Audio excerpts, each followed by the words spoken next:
بسم اللہ الرحمن الرحیم نحمدہ ونصلی ونسلم علی رسولہ الکریم اما بعد۔ ناظرین، امید ہے کہ آپ تمام احباب خیر و عافیت سے ہوں گے۔ جغرافیہ کا سبق نمبر 28 اور طوی جغرافیہ میں آب ساکن یعنی کرۂ آبی کے اندر آب ساکن اور جھیلوں کا تذکرہ ہم کر رہے ہیں۔ سبق نمبر 27 میں براعظم امریکہ کی جو مشہور جھیلیں تھیں ان کا تذکرہ ہوا، اور ابھی ہم براعظم افریقہ، ایشیا اور یورپ کی جو مشہور جھیلیں ہیں ان کا اختصار کے ساتھ تذکرہ کر لیتے ہیں۔ ناظرین، سب سے پہلے ہم افریقہ کی جو جھیلیں ہیں ان سے متعلق کچھ بات کر لیتے ہیں۔ زیر نظر تصویر میں آپ کو یہاں پہ براعظم افریقہ نظر آ رہا ہے، یہ پورا براعظم افریقہ ہے، اور اس میں یہاں پہ دیکھیں کچھ سفیدی سی نظر آ رہی ہے، تو یہ پوری اس کو کہا جاتا ہے وادی شق۔ تو یہ پوری یہاں پہ ایک شق سی، ایک دراڑ سی ہے، اور اس کے گرد پھیلا ہوا یہ جھیلوں کا ایک وسیع سلسلہ آپ کو سفید جو نظر آ رہا ہے، یہ ایک وسیع سلسلہ ہے جھیلوں کا۔ اس میں جھیل وکٹوریہ اور جھیل ٹانگانیکا جیسے بڑی جھیلوں کے علاوہ اس میں جھیل البرٹ، جھیل ایڈورڈ، جھیل ملاوی شامل ہیں۔ چند ماہرین نے صرف وکٹوریہ، البرٹ اور ایڈورڈ کو افریقہ کی عظیم جھیلیں قرار دیا ہے، کیونکہ انہی تین جھیلوں کا پانی نیل ابیض میں شامل ہوتا ہے۔ انگریز کی حرص و ہوس دیکھیے کہ دوسرے براعظم میں واقع جھیلوں میں سے ہر ایک کا نام اپنے کسی بادشاہ، شہزادے یا ملکہ کے نام پر رکھا ہے، گویا بنی آدم میں کوئی اور کسی قدرتی ذخیرے کا نام اپنے نام پر رکھے جانے کا استحقاق ہی نہیں رکھتا۔ ناظرین، یہ علاقہ دنیا کے گنجان آباد ترین علاقوں میں سے ایک ہے، اور ایک اندازے کے مطابق ان جھیلوں کے علاقے میں 107 ملین افراد رہتے ہیں، اور ماضی میں یہ خطہ دنیا کا بہترین زرعی علاقہ سمجھا جاتا تھا۔ اس علاقے کی بلندی اسے خط استوا کے قریب ہونے کے باوجود ایک معتدل موسم دیتی ہے۔ دریائے نیل کا منبع تلاش کرنے کی یورپیوں کی قدیم خواہش انہیں اس علاقے تک لے آئی، اور پھر عیسائی مبلغین علاقوں میں آ پہنچے۔ حالانکہ ان کے مقامی آبادی سے زیادہ روابط نہیں رہے، لیکن ان کی آمد و رفت نے اس علاقے کو غلامی کے طویل دور میں چلے جانے کی راہ ہموار کی۔ انہی مشہور جھیلوں کے سلسلے میں ایک جھیل ہے جس کا نام ہے جھیل وکٹوریہ۔ یہاں پہ اگر آپ دیکھیں تو یہ جو گول سی ہے، اسی خطے کے اندر یہ جھیل وکٹوریہ ہے، اور یہ افریقہ کی عظیم جھیلوں میں سے ایک ہے، اور تقریباً 800 مربع کلومیٹر پر پھیلی ہوئی یہ جھیل براعظم افریقہ اور استوائی علاقے کی سب سے بڑی اور سطحی حجم کے اعتبار سے دنیا میں تازہ پانی کی دوسری سب سے بڑی جھیل ہے۔ جھیل کی زیادہ سے زیادہ گہرائی 84 میٹر اور اوسط گہرائی تقریباً 40 میٹر ہے۔ یہ جھیل دریائے نیل کی بڑی شاخ نیل ابیض کا منبع ہے، یہاں سے نیل ابیض نکلتا ہے۔ جھیل افریقہ میں تنزانیہ، یوگنڈا اور کینیا کے درمیان وادی صد العظیم کے مغربی حصے میں ایک سطح مرتفع پر واقع ہے۔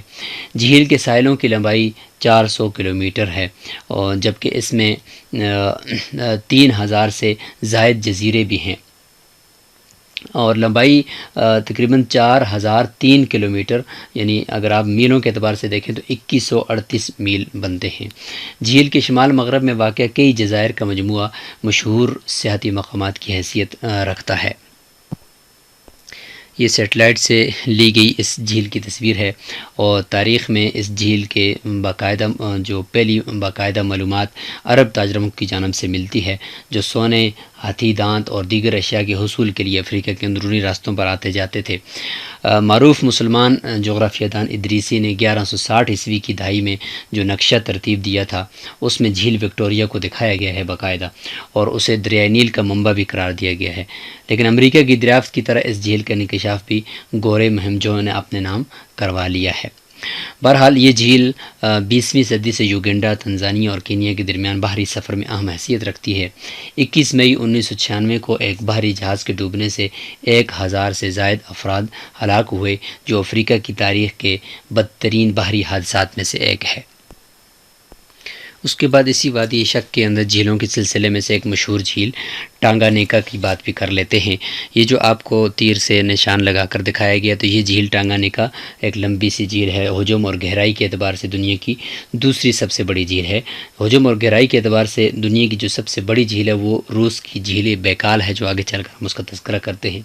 یہ ٹانگانیکا 4 ممالک برونڈی، عوامی جمہوریہ کانگو، تنزانیہ اور زیمبیا میں تقسیم ہے، اور عوامی جمہوریہ کانگو 45% اور تنزانیہ 41% کے ساتھ اس جھیل کے بیشتر حصے کے ساحل ہیں۔ یہ جھیل عظیم وادی شک کے مغربی حصے میں واقع ہے اور اس وادی کی پہاڑی دیواروں سے تشکیل پائی ہے۔ یہ افریقہ کی سب سے بڑی شقی جھیل ہے اور سطح کے رقبے کے اعتبار سے برازم کی دوسری سب سے بڑی جھیل ہے۔ سیٹلائٹ سے لی گئی یہ اس ایک جھیل کی تصویر ہے۔ جھیل کو دریافت کرنے والے پہلے معلوم یورپی باشندے رچرڈ برٹن اور جان اسپیک تھے، جنہوں نے اسے 1858 میں دیکھا۔ ان دونوں کو یہ جھیل دریائے نیل کا منبع تلاش کرنے کی مہم کے دوران ملی تھی۔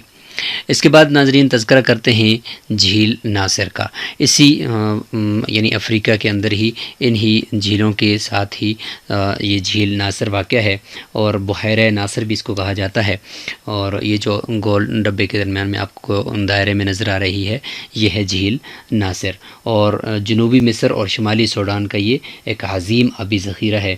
اس کا 83% حصہ مصر میں ہے۔ یہاں پر دیکھیں اس تصویر کے اندر بھی آپ کو یہ واضح دکھائی دے رہی ہے۔ مصر میں اس جھیل کو جھیل ناصر کہا جاتا ہے، جبکہ سوڈان میں کے اندر جو حصہ ہے اس کا، تو اس میں اس کو جھیل نوبیا کے نام سے پکارا جاتا ہے۔ یہ جھیل 1958 سے 1970 کے دوران دریائے نیل پر تعمیر کیے جانے والے جو اسوان بند ہے اس کے نتیجے میں یہ بنی ہے۔ اور جھیل ناصر 550 کلومیٹر طویل اور خط سرطان کے قریب زیادہ سے زیادہ 35 کلومیٹر چوڑی ہے، اور اس کا کل رقبہ 2505 مربع کلومیٹر ہے، اور پانی کے ذخیرے کی جو اس میں گنجائش ہے وہ 157 مکعب کلومیٹر ہے۔ 1960 کی دہائی میں بند کی تعمیر کے دوران ارد گرد کے کئی علاقوں سے افراد کو منتقل کر دیا گیا، جبکہ سوڈان کی دریائی بندرگاہ وادی حلفا مکمل طور پر زیر آب آ گئی اور نیا شہر اس جھیل کے کنارے بسایا گیا۔ یہ جھیل سابق مصری صدر جمال عبد الناصر کے نام سے موسوم ہے، جو اس متنازع بند کے منصوبے کے خالق تھے۔ اس کے بعد تذکرہ کرتے ہیں جھیل ٹانا کا، تو یہ بھی براعظم افریقہ میں نیل ازرق کا منبع ہے اور ایتھوپیا کی یہ سب سے بڑی جھیل ہے۔ یہ تقریباً 84 کلومیٹر طویل اور 66 کلومیٹر عریض ہے۔ جھیل کی جو ہے زیادہ سے زیادہ گہرائی وہ 15 میٹر ہے، اور یہ سطح سمندر سے 1840 میٹر بلندی پر واقع ہے۔ یہ اس کی ایک اور تصویر ہے جو ایک دل کی شکل کے اندر یہ جھیل آپ کو دکھائی دے رہی ہے۔ اس جھیل میں کئی جزائر واقع ہیں جن کا انحصار جھیل میں سطح آب کی بلندی پر ہے، جو ایک اندازے کے مطابق گزشتہ 400 سال میں 6 فٹ جو ہے وہ گر چکی ہے۔ ناظرین اب تذکرہ کرتے ہیں ایشیا کی بڑی جھیلوں کا، اور ان میں سے جھیل بیکال کا تذکرہ کرتے ہیں۔ یہاں پہ دیکھیں آپ کو نیچے تصویر کے اندر رشیا دکھایا گیا، یعنی روس، نیچے منگولیا، نیچے چائنا، ادھر قازقستان، اور اس میں جو جھیل ہے اس طرح مچھلی کی طرح اوپر کو لمبی سی، تو یہ اس کو زوم کر کے آپ کو دوسری طرف دکھایا گیا ہے۔ تو یہ ہے جھیل بیکال، جنوبی سائبیریا روس میں واقع۔ یہ دنیا کی سب سے گہری اور میٹھے پانی کی بڑی جھیلوں میں سے ایک ہے۔ 12,500 مربع کلومیٹر کے مربع میل کے رقبے پر پھیلی اس جھیل کی زیادہ سے زیادہ گہرائی 369 میٹر ہے۔ جھیل بیکال کی زیادہ سے زیادہ لمبائی 636 کلومیٹر اور زیادہ سے زیادہ چوڑائی 80 کلومیٹر ہے۔ یہاں پر بھی اس جھیل کی یہ تصویر آپ دیکھ سکتے ہیں۔ اس کا سطحی رقبہ 31,494 مربع کلومیٹر ہے، اور اوسط گہرائی اس کی جو ہے وہ 487 میٹر ہے، اور اس کے پانی کا حجم کا اندازہ 23,600 مکعب کلومیٹر لگایا گیا ہے۔ اس حسین و جمیل جھیل کو سائبیریا کی نیلی آنکھ بھی کہا جاتا ہے۔ یہ عالمی ثقافتی ورثے کا حصہ ہے۔ اس جھیل میں کل 22 جزیرے ہیں،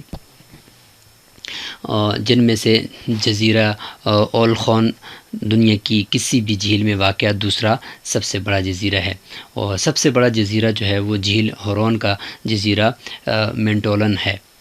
تو یہ ہے جی اس جھیل کی خوبصورت ایک تصویر جس کو آپ یہاں پہ ملاحظہ کر سکتے ہیں۔ ناظرین اس کے بعد تذکرہ کرتے ہیں جھیل وان، ترکی زبان میں اسے جی ایل وان کہا جاتا ہے اور آرمینیا والے جو ہے اسے گولا وان کہتے ہیں، اور یہ ترکی کی سب سے بڑی جھیل ہے۔ یہاں پر آپ دیکھیں لیک وان جو لکھا ہوا ہے تو یہ اسی جھیل کو واضح کرنے کے لیے لکھا ہوا ہے، یہاں پہ یہ جھیل واقع ہے۔ اور یہ جو مشرقی اناطولیہ ہے یعنی مشرقی جو ترکی ہے یہ اس میں واقع ہے۔ یہ جھیل 120 کلومیٹر طویل ہے، 80 کلومیٹر چوڑی ہے اور 457 میٹر یہ گہری ہے۔ مجموعی طور پر 7553 مربع کلومیٹر کے رقبے پر یہ پھیلی ہوئی ہے اور سطح سمندر سے 1719 میٹر بلند ہے۔ ترکی سے ایران جانے والی جو ریل گاڑی ہے اس جھیل کے درمیان سے فیری کے ذریعے گزرتی ہے۔ یہ اس کے ساحل کی یہ تصویر ہے اور اس کے ارد گرد آپ پہاڑوں کا نظارہ بھی کر سکتے ہیں، اور اس میں یہ جو درمیان سے یہ ریل گاڑی گزرتی ہے اس ٹرین فیری سروس کا آغاز 1970 کی دہائی میں ہوا۔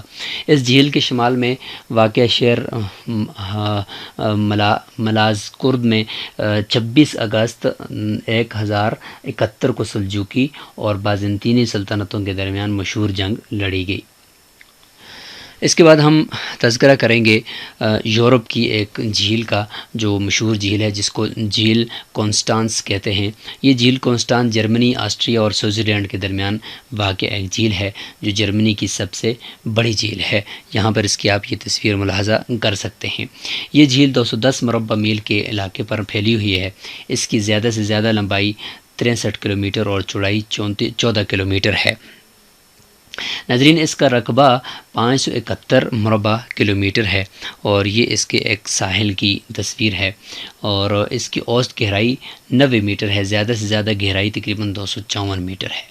سطح سمندر سے یہ 395 میٹر کی بلندی پر واقع ہے اور یہ وسطی یورپ کی تیسری سب سے بڑی جھیل ہے، دریائے رائن پر واقع ہے، جبکہ وسطی یورپ کی جو بڑی جھیل ہے وہ جھیل بالاٹون ہے، یہ ہنگری میں ہے۔ اس کا رقبہ تقریباً 592 مربع کلومیٹر ہے، اور دوسری بڑی جھیل جنیوا ہے، یہ سوئٹزرلینڈ اور فرانس کے درمیان ہے۔ اس کا رقبہ 581 مربع کلومیٹر ہے۔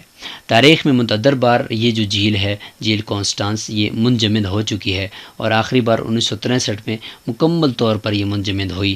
یہ جنوب مغربی جرمنی کے لیے پینے کے پانی کے حصول کا یہ سب سے بڑا ذریعہ ہے۔ تو ناظرین آج ہم نے تذکرہ کیا ہے دوسرے جو براعظم تھے افریقہ، ایشیا اور یورپ، ان کے اندر جو مشہور جھیلیں ہیں ان کا، تو جھیلوں کا یہ سبق ہمارا یہاں پہ مکمل ہوتا ہے۔